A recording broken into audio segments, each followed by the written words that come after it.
नमस्कार शेतकरी मित्रांनो, राज्यात अनेक जिल्ह्यांमध्ये मुसळधार स्वरूपाचा पाऊस होत आहे।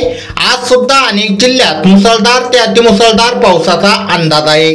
तर हा पाऊस कोणकोणत्या जिल्ह्यात व तालुक्यात होणार आहे, सविस्तर माहिती या व्हिडिओमध्ये जाणून घेणार आहोत। तर शेतकरी मित्रांनो, वाशिम, हिंगोली, पुसद, जिंतूर, लोणार या भागात जोरदार स्वरूपाचा पाऊस आज दुपारनंतर आपल्याला बघायला मिळेल। तर उमरखेड, परभणी, नांदेड, वाघोला, माजलगाव, बीड, केज, परळी या भागात सुद्धा मुसळधार स्वरूपाचा पाऊस होईल। त्यानंतर लातूर, उदगीर, पेठ, तुळजापूर, बार्शी, जामखेड, करमाळा, सोलापूर, पंढरपूर या भागात सुद्धा मुसळधार पाऊस दुपारनंतर आपल्याला बघायला मिळेल। त्यानंतर रात्रीच्या वेळेस यवतमाळ, कारंजा, वाशिम, पुसद, हिंगोली, जिंतूर, परभणी, माजलगाव, नांदेड, वाघोला, बीड, परळी, केज, लातूर, पेठ या भागात मुसळधार स्वरूपाचा पाऊस आपल्याला 8 ते 9 वाजेच्या दरम्यान बघायला मिळेल।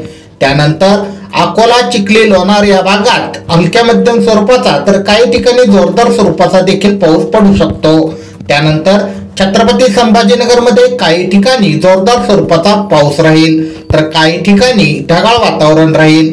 त्यामध्ये आपल्याला पैठण या ठिकाणी सुद्धा जोरदार स्वरूपाचा पाऊस पाहायला मिळेल। तर अहमदनगर जिल्ह्यामध्ये सुद्धा अनेक ठिकाणी जोरदार स्वरूपाचा पाऊस आपल्याला रात्रीच्या स्वरूपात पाहायला मिळेल।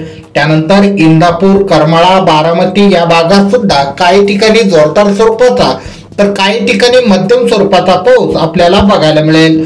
रात्रीच्या वेळेत पंढरपूर, सोलापूर या ठिकाणी सुद्धा जोरदार स्वरूपाचा पाऊस अनेक भागांमध्ये पडण्याची शक्यता आहे। तर शेतकरी मित्रांनो, हे होते आजचे पावसाविषयक अंदाज। तुम्हाला जर ही छोटीशी माहिती आवडली असेल, व्हिडिओला नक्की लाईक करा। अशाच प्रकारचे हवामान अंदाज दररोज तुमच्या मोबाईलवर बघण्यासाठी खाली दिलेले सबस्क्राइब बटन दाबून बेल आयकॉन नक्की दाबा। धन्यवाद।